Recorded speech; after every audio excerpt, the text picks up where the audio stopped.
Assalamualaikum warahmatullahi wabarakatuh. Sobat RH sekalian, jumpa lagi kita di channel yang keren ini. Keren Jodas ya. Kita bicara mengenai berita soal ini ya. Bagaimana partai politik itu justru mengkhianati aspirasi dari bawah, yaitu aspirasi untuk mendukung Anies Baswedan, tapi apa daya elit P3 lebih senang kalau dia merapat ke istana dan nggak jelas mau dukung siapa. Harusnya kan tidak diberi sanksi dulu dong, belum jelas siapa yang akan didukung oleh P3, tetapi kok langsung dikasih sanksi ini ya, walaupun pasti tidak akan diomongkan. Anak Haji Lulung yang dukung Anies dicopot dari ketua DPW P3 DKI. Tadi ada Anies ya, ada acara yang dihadiri Anies Baswedan tadi. Tempo.co Jakarta, Sekretaris Jenderal Partai Persatuan Pembangunan P3 Muhammad Arwani Tomafi menyerahkan surat keputusan SK kepengurusan DPW P3 DKI Jakarta masa bakti 2021-2026 kepada pengurus partai di ibu kota. Dalam SK terbaru ini, anak Abraham Lunggana atau Haji Lulung, Guru Tirta Lunggana, tak lagi menjadi ketua DPW P3 DKI. Kepengurusan DPW P3 DKI Jakarta kini berdasarkan SK nomor 0790 dan seterusnya tentang pengesahan perubahan susunan kepengurusan DPW P3 masa bakti 2021-2026. Dalam SK terbaru terdapat susunan antara lain Ketua Saipul Rahman, Sekretaris Guru Tirta Lunggana, Wakil Sekretaris Junaidi, Wakil Sekretaris Hermansyah, Bendahara Mujahid, Wakil Bendahara Mulyadi, dan Wakil Bendahara Sumartini ya. Jadi wakil bendaharanya banyak. Arwani pun meminta kepengurusan Dewan Pimpinan Wilayah P3 Provinsi DKI Jakarta segera bekerja untuk pemenangan pemilu 2024. DPP P3 berharap pengurus segera melakukan konsolidasi keorganisasian di DKI Jakarta, segera melakukan kerja-kerja pemenangan pemilu terkait kesiapan calon legislatif dan seluruh tahapan pemilu, katanya dalam keterangan tertulis di Jakarta Kamis 19 Januari 2023 dikutip dari Antara.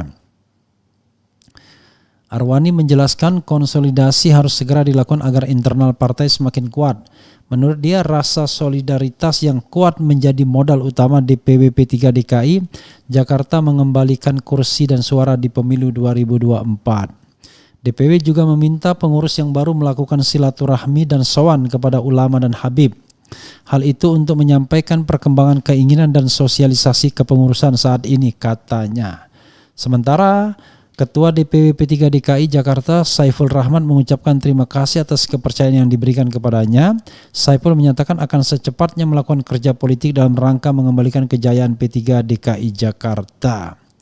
Kami sudah sepakat dengan seluruh jajaran pengurus akan melakukan kerja politik secepatnya, langsung tancap gas dan akan tegak lurus dengan pimpinan pusat, katanya menegaskan. Nah ini tegak lurus dengan pimpinan pusat ya. Dia pun menuturkan akan memperjuangkan target perolehan kursi di DPR RI dan DPRD DKI di pemilu 2024 akan kembali seperti 2014 lalu.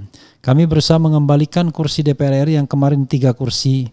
Kemudian DPRD Provinsi DKI Jakarta targetnya seperti tahun 2014 yaitu 10 kursi tuturnya.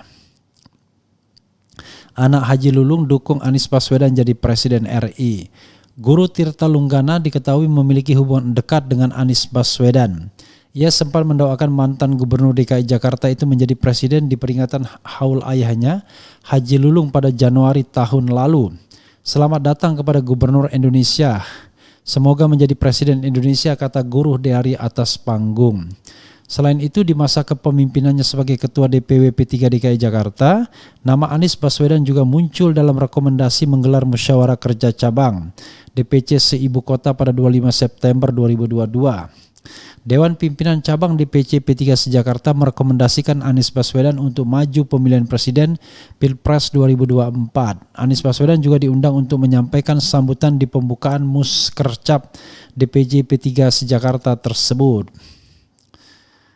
Ya, sobat era sekalian, jadi itu ya, kalau kita lihat tuh namanya nih ya, ada gambarnya juga ya, ada videonya. Ya, saudara sekalian, ya itulah resiko dari sebuah sikap ya. Jadi sebenarnya walaupun masih tercantum di sini sebagai sekretaris, tetapi dia tidak ketua lagi. Jadi saudara sekalian, ya itulah politik ya. Dan politiknya itu adalah politik saling sandera, politik saling menekan, politik yang tidak bisa kemana-mana.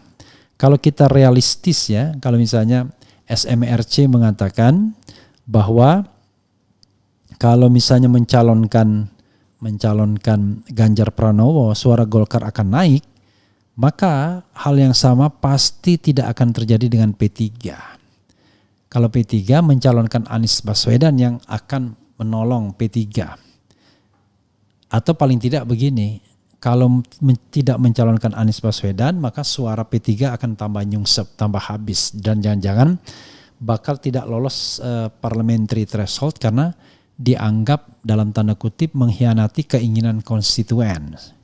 Karena kita tahu bahwa konstituen P3 justru konstituen kanan, dan secara teoritis konstituen kanan itu ya dukungannya kepada Anies Baswedan. Jadi kalau dukungannya kepada Ganjar Pranowo, kepada Prabowo misalnya, maka itu akan sulit bagi P3 untuk recovery.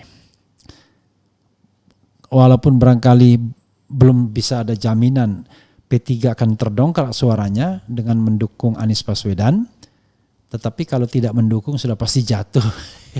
Begitu ya, yang bisa kita pastikan. Artinya mereka yang selama ini setia pada P3 akan lari juga kalau tidak mencalonkan Anies Baswedan. Teorinya begitu ya. Dan itu berlaku juga untuk Partai Amanat Nasional walaupun barangkali tidak separah P3.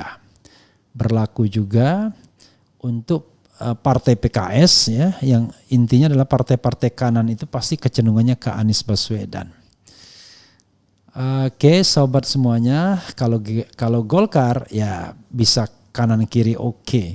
Mencalonkan Anies mungkin oke, mencalonkan Ganjar mungkin oke juga karena partai ini adalah partai yang sangat tengah. Jadi tidak ada kecenderungan ke kanan dan ke kiri sesungguhnya.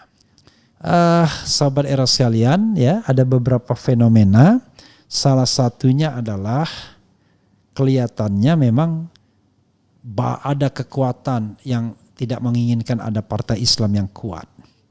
Maka tidak heran partai Islam makin lama makin lemah di era reformasi ini. Bayangkan ya, PKB tidak bisa diklaim sebagai partai Islam yang katakanlah seperti Masyumi ya.